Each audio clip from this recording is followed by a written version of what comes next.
But maybe there'll be folks here this morning who don't know who Mary Browse is. Mary has joined the staff about 3 or 4 months ago to work with us in one of our key development areas, our growth areas. That's internationals ministry. So welcome to the staff, Mary. It's a bit late to say that, but you've been around for a few months now. So just taking the last few months, what have been some of the major encouragements of the work amongst internationals? Yes, so one of the privileges that I have is to lead the international cafe that happens at Naked Coffee every week. And a real encouragement to me has been watching students coming every week, receiving a warm welcome from the team, building friendship with us. We've offered hospitality to them. But actually, they find trust when they come into that cafe. But the best thing is that they also hear about Jesus. So we've had testimony nights, we've had acoustic nights, we've had themed evenings. On Friday, we had a Belgium night, and we thought about what language does God speak?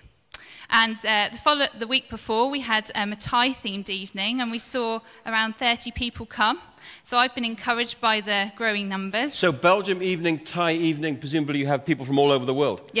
Yeah, students come from many different countries, and actually quite a lot of them come from countries which it is difficult to hear about Jesus. But in the cafe, when they come, they can chat to us, and actually they can share about their beliefs. And the great thing, Peter, about doing like short talks and testimony nights is it actually arouses curiosity about who the person of Jesus is. And the cafe acts as a gateway into the church. So let me tell you about a story of someone who's come from a country that is difficult to hear about Jesus. They've come regularly. They came back in August, and they've got lots of big questions. 2 of the team members have been brilliant at having this person round for meals, and came along to the Christmas carol service, and I gave this person a Bible, and this person reads it every single day. And recently he said to me that he wants to believe what we believe. That's a great story, Mary. Yeah. Thank you. And I guess that helps us see why it's so strategic for us as a church to get behind this ministry and support it and pray for it. What are the biggest challenges, though, of the Internationals program? Yeah, so I don't only just help run the student cafe, I also oversee a lot of the international families that come here, and I've loved meeting so many of you.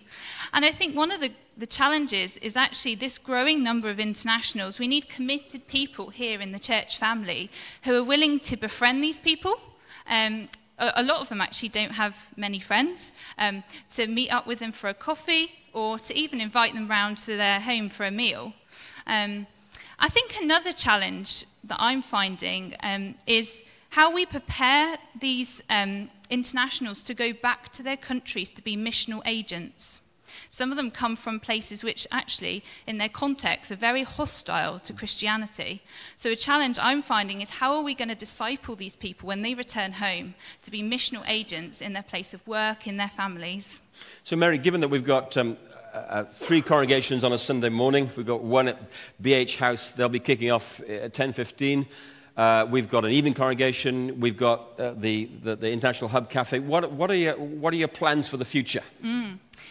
So one of the things I'm doing is updating the website, the Internationals page, so making people know what links they can click on, which will be helpful resources for them. Another thing is I'm trying to be really creative in the ways that we do evangelism. So at the cafe in a few weeks' time, we've got Valentine's night. So I'm going to get an older couple who have been married for a long time to interview newlyweds.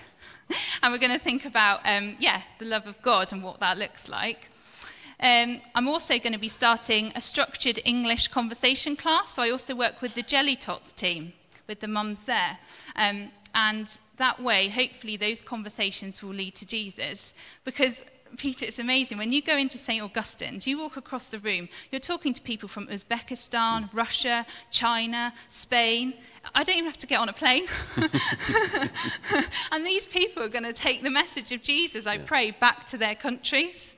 And often, a lot of them will go back into really influential roles. Yeah. Mary, that's great. I'd like to talk to you more, but I've got a sermon to preach in a moment. So you're going to read the Bible to us now, aren't you? I am. And then you're going to pray.